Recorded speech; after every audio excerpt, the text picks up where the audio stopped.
Hey guys, it's Navinad. I'm going to be playing a nl10 small stakes hold'em game and just kind of see where it goes. I don't have any kind of a real game plan figured out.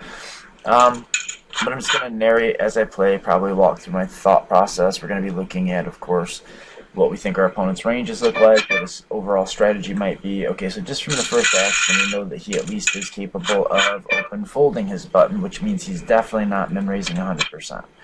I also want to look at my image and what my opponent thinks of my play, and kind of just keep an eye out for his attempts to exploit my strategy if he does in fact make those attempts. So here I think pretty clear call. We're going to check and call on the flop, expecting that he's going to see bet probably more often than is standard. If he barrels again, he's pretty polarized, like air, draw, or he's got something big checking back. He's got a jack here all the time, or pocket 10. Well, pocket 10s would bet the turn probably. So we're going to bet value bet half pot to get a call from second pair. I mean, of course, he'll have some other stuff, but that's what we're targeting. It's looked like tens, but he didn't have tens. Yeah, okay, so that's okay. I mean, I think it's perfectly fine to check back pocket tens if you're a villain. Okay, now here I have a clear c-bet. I just don't have any equity, and this is my best shot to take the pot away. Just bet the flop, and if he whiffs, it's not the kind of flop texture players tend to get out of line on. Of course, if he has a draw, we may check raise it, but it doesn't matter much since we have 5 high. And we lead this flop just because there's we have no equity to speak of, and betting the turn for thin value against a 6, against a flush draw, and decide to check the river. And we did get 2 streets from a pair of 6s, which is probably all we were going to get. If we check and he bets, I think we have to fold there, but what's this? He's communicating. Really pay attention to the stuff that people say. He saw something really goofy about what just happened, and I don't know what that is. But if I figure out what that is, I figured out something very fundamental about his thought process, and he seems to want to explain to you had no draw, no pair on the flop. Okay, that's not at all what happened. I bet the flop and then barreled the turn, right? Well, I mean, I'm narrating and recording, and he's not. So, okay, so what? Hold on. What can we glean from this? Is there any good information here? First of all, let me make sure I'm right. Did I just misread my hand? For sure, I did not misread my hand, right? I think. This is confusing. No, I bet air on the flop, bet whatever. Okay, so I could just let this go and just let him think that I'm crazy and clueless, but I want him to watch this, maybe pick up another viewer. And so I'm gonna probably just chat him up a bit, and but first, let's see where his thought process is leading. So by him thinking it's absolutely nuts for me to be checking and calling on a discombobulated flop like that with no pair and no draw, then we can probably expect that he's going to c-bet a lot. He's going to c-bet a lot of his air, and if he does c-bet and I call, he's going to expect me to have a hand. So, I'm being chatty here, but if we really wanted to just work on a mass exploitative kind of scenario, what we do is we just let him believe that, and then we would start check calling flops with like backdoor flush draws, backdoor straight draws, and when he then must assume that we have something when we call, and we can still do this, especially if we kind of point it out to him that that's not what happened.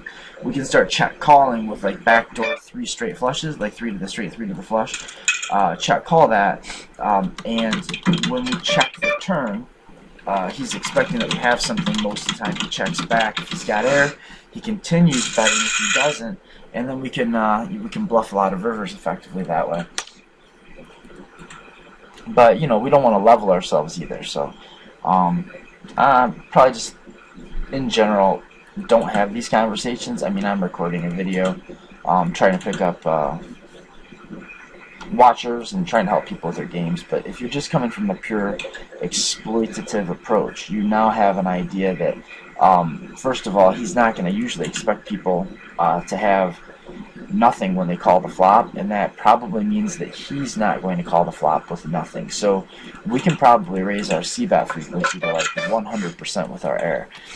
In fact, I think what I should be doing at this point is I should be 3-betting just a little bit thinner now, because I can c-bet more effectively, I think. And also I should be typing or that should okay. So anyway, we can I don't remember what I was saying. I should be able to 3-bet a little bit lighter, not necessarily polarized, but just widen my value 3-bet range, assuming that if he thinks it's silly for me to have check called with no pair, no draw, then we can probably expect that he's not going to check and call with no pair, no draw. So we can open a wider range from the button, expecting to get a lot of folds after the flop when he just check folds flops. And we can also 3-bet a little bit thinner, expecting that he's probably not going to be floating us a tremendous amount on the flop. He'll just bet and take it. If he's going to whiff the flop, 66% of the time, and we can just take a half-pot-sized c-bet stab at it, then, I mean, we could probably 3-bet until he adjusts. We could probably 3-bet just about every hand. If he's never going to get out of line, which of course is not what he's saying, he could very well check raise light. Maybe he bluffs as much or continues as much as the next person does. Maybe he continues on flops as much as I do. He just won't check call with no pair, no draw. I mean, like, does that include ace highs on paired boards? Like, if the flop comes out like 2-2-5 and he checks and I bet, is he going to fold his ace highs? It's one of the pieces of information I'm going to have to figure out.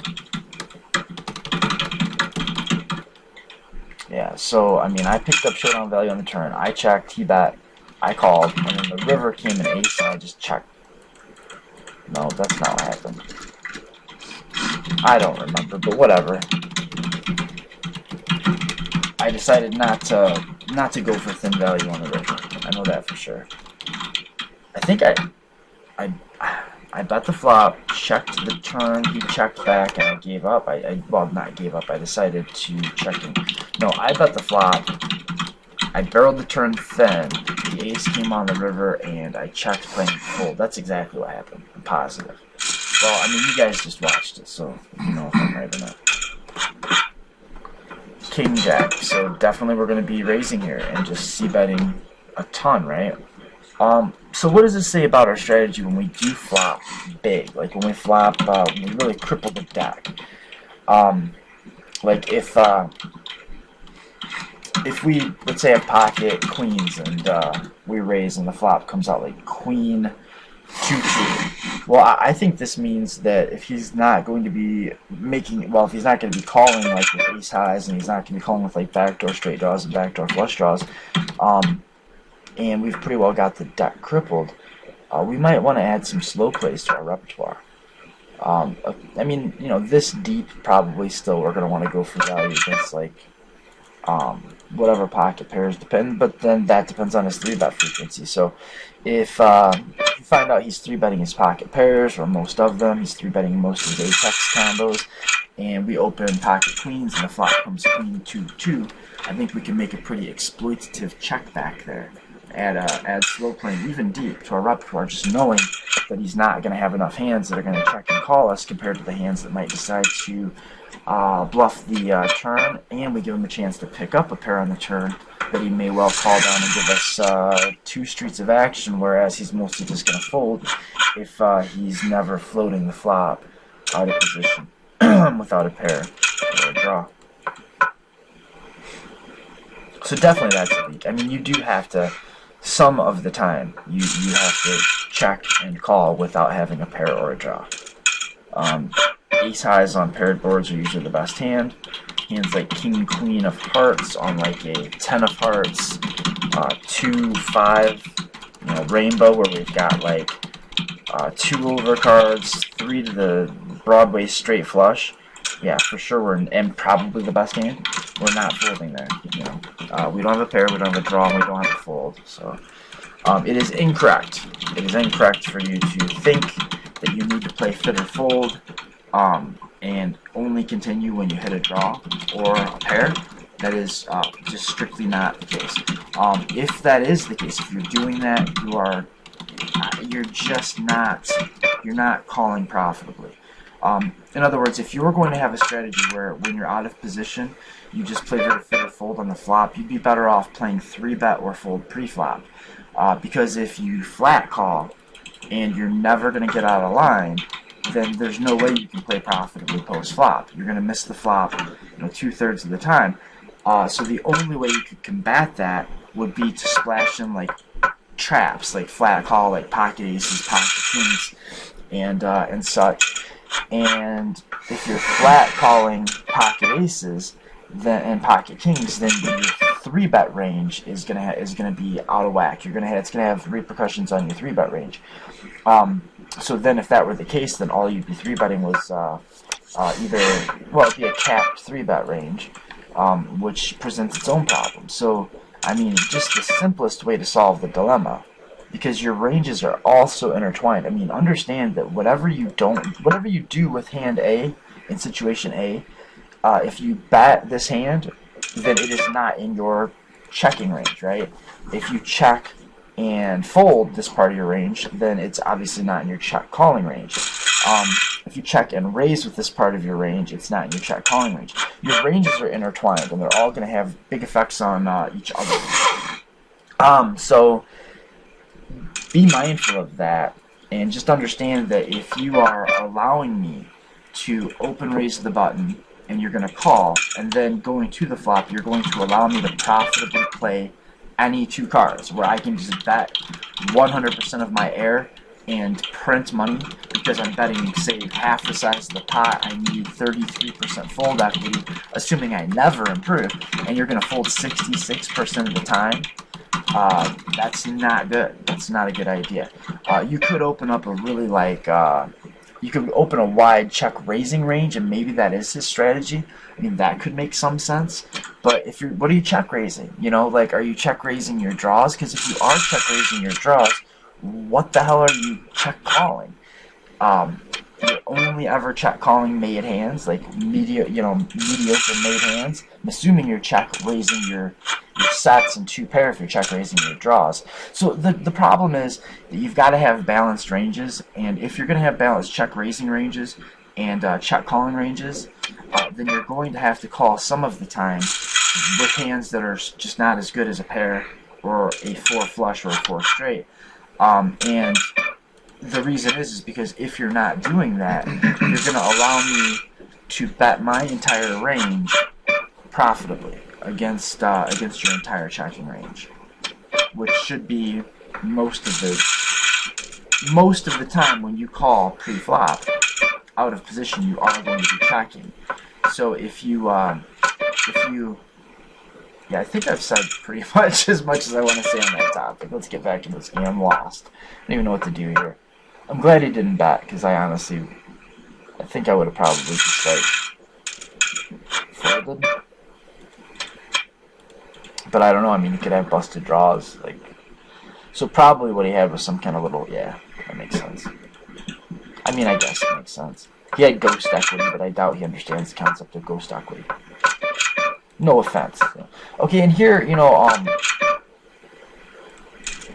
I really had a feeling like he was going to go for that. I have not been taking compliant lines against this kid.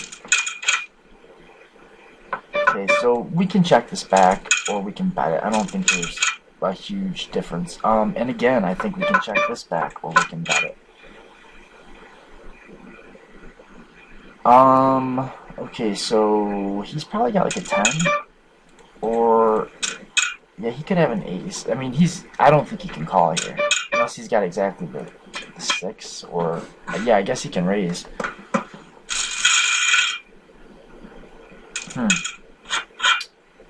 I mean, my line really didn't make that much sense, so that was a good, good catch on his part because I realistically would have barreled anything that I could value raise on the river there. So my line wasn't balanced; it didn't make sense. Just kind of the impression I'm getting from him is that I don't have to be super concerned about things like balance. I mean, he's not making a real. He's not really showing that he understands showdown value completely. He is definitely thinking about his own hand, and he's thinking about what I'm doing. So he's at least a level 2 thinker. But from the lines he's taking, he's letting me realize my showdown value too often. So like, I mean, I shouldn't be able to get to the river with like third pair and show it down, all the time.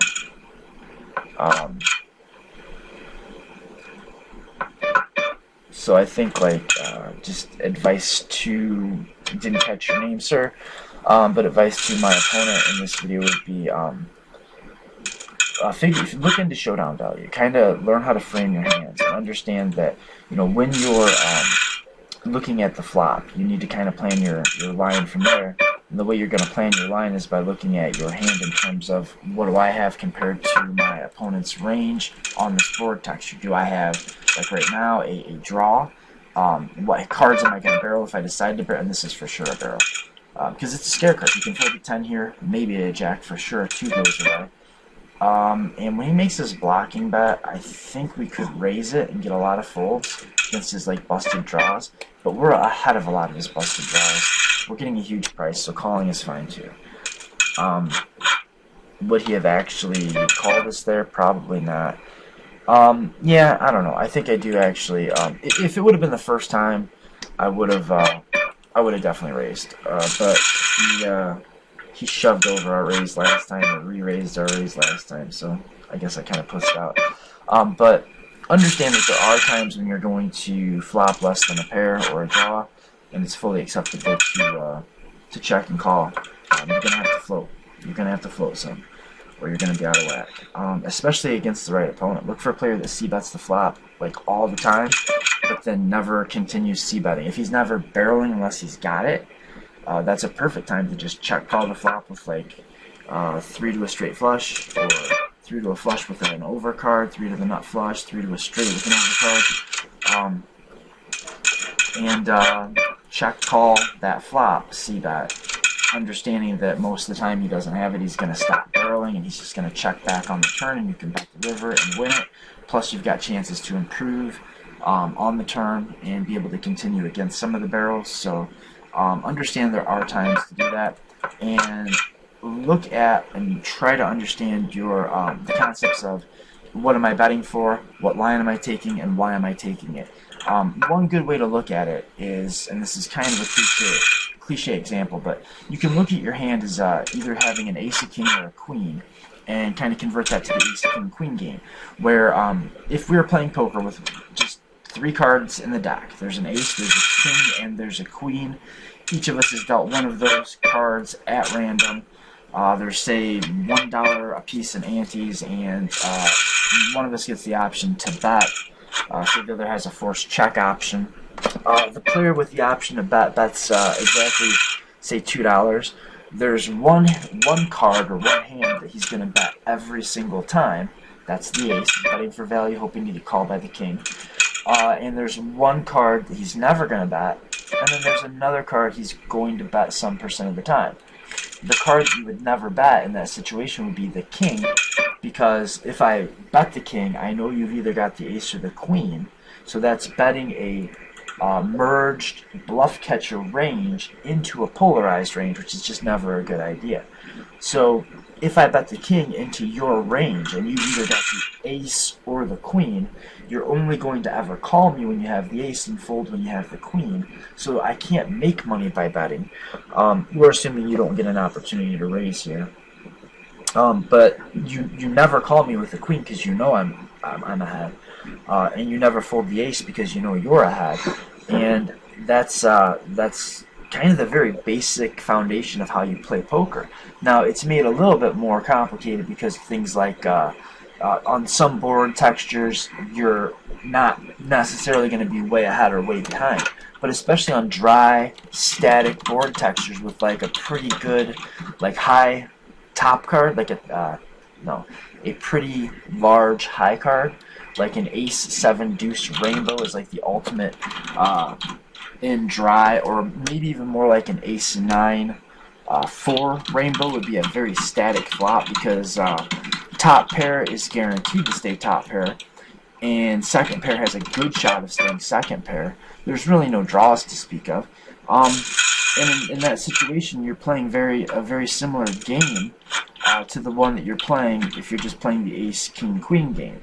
And if you're in a situation where you're either way ahead or you're way behind, then you really just need to look at your situation. Do I have the Ace, do I have the King, or do I have the Queen? So if I have the Ace, if I have a value hand where I can easily bet and get multiple streets of value from worse hands, then I bet. If I have a bluff, then I bet some percent of the time, and I check some percent of the time. And if I have something in between there, like second pair, top pair, bottom kicker, second pair with a decent kicker. If I have some kind of, maybe even like bottom pair with 3 to the straight flush, then those are hands that have just enough equity that you're going to want to check and call with them. Especially hands, let's just keep it more clean. If we're looking at a flop of Ace, 9, 5, Rainbow, you're going to probably want to bet your aces and better, and you're going to want to check back your nines, and anything worse than a 9 you should probably be bluffing with some percent of the time. Since a board like that's not going to offer a lot of draws, you may just go ahead and elect to bluff with your bottom pair hands, and just turn those into bluffs. Or you may decide to look at combinations of Jack 10 suited and the same suit of one of the suits on the board, so you've got 2 overcards to second pair, plus a backdoor straight draw and a backdoor flush draw. Maybe you should use those hands to bluff with. But what you shouldn't do is take a good showdown value or bluff catcher type hand and bet that. You should be betting your air. You should be bluffing, and you should be value betting. Now, betting for protection is not a real thing. You're still really just betting either in order to fold out your opponent's equity, and if you can fold his hand out when he's got more equity than you do, which is what a bluff is, then that's just that much better.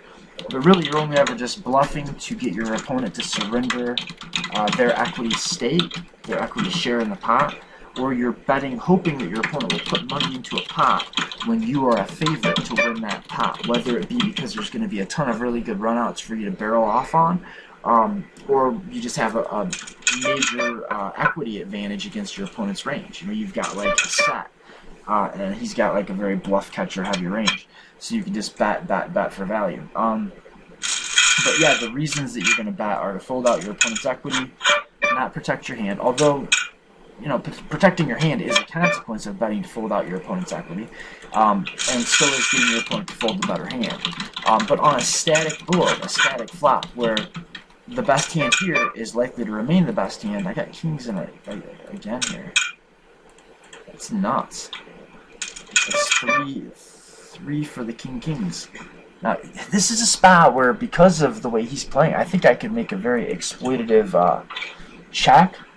Or I could just start betting really, really tiny on these discombobulated boards, which I think is maybe a little bit better.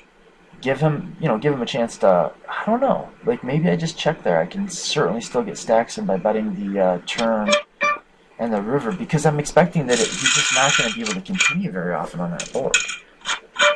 Close call.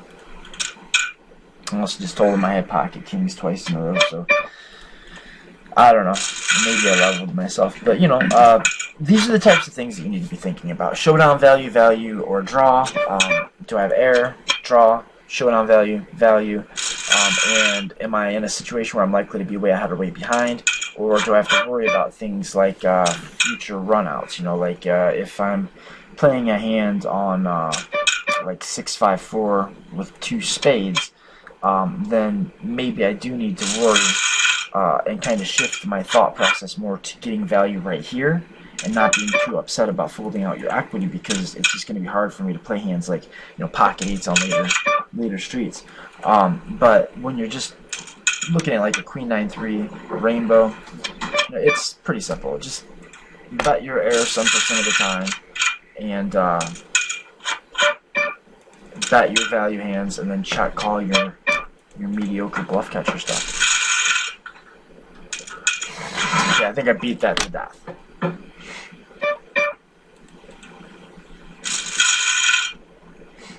But yes, sir, I think that you were letting me realize too much of my equity by, there's been a couple spots where I feel like I was able to get to showdown very comfortably, where you could have put some heat on me and get me to fold out like king highs and bottom pairs and things. When you can't beat king high and it goes check, check, check, check, and it's on you, bet, bro. Just bet. When you can't beat king high and I've shown no strength, bet. Yeah, I mean, that's something you should be looking at, is getting me to fold out my bluff catchers. I mean, that's like one of the main hearts of the game. Like, one of the main things in the game is learning how to make your opponent indifferent between folding and calling with his mediocre hands. And that allows you to get value from your value hands. And it allows you to play more hands profitably, because you're using more of your range to at least break even with. If you can use a ton of hands to bluff with and break even on your bluffs, then you can balance by using a ton of value hands. So the more hands you can play profitably, the more money you'll make, and the better you think about showdown value, and air or draws, and the better you construct your ranges, and the better you plan your lines, the more hands you'll be able to play and at least break even, and therefore the more hands you will be able to play profitably. So, I didn't have any kind of direction or script or anything, so hopefully that wasn't just like 30 minutes of nuttiness. But I'm sure I repeated myself a billion times, but hopefully I drilled some concepts home too. If not, don't give up on me. Give me another chance. Usually I do pretty good videos. It's hard to like type and think and play poker and talk and narrate all at the same time. I don't think I'm going to do any call-outs for this. I'm not, like, I might do, like, well, I mean, I guess it's, you already know if you're watching if I made call-outs or not. But forgive me if I did not. Kind of tired. Yeah, dude, you should for sure watch this. For sure, watch this. I wish somebody would do this for me. I think I have a skill advantage on this guy. I'm probably, at least a little bit better than him. And I wish somebody who was at least as good at. That's unfortunate. I mean, this happens. I had a feeling that was coming. All right, dude. I will accept the rematch. Well then, until next time, kids. Over and out. Donovan Doust. I'm sorry, Navanad. Good luck.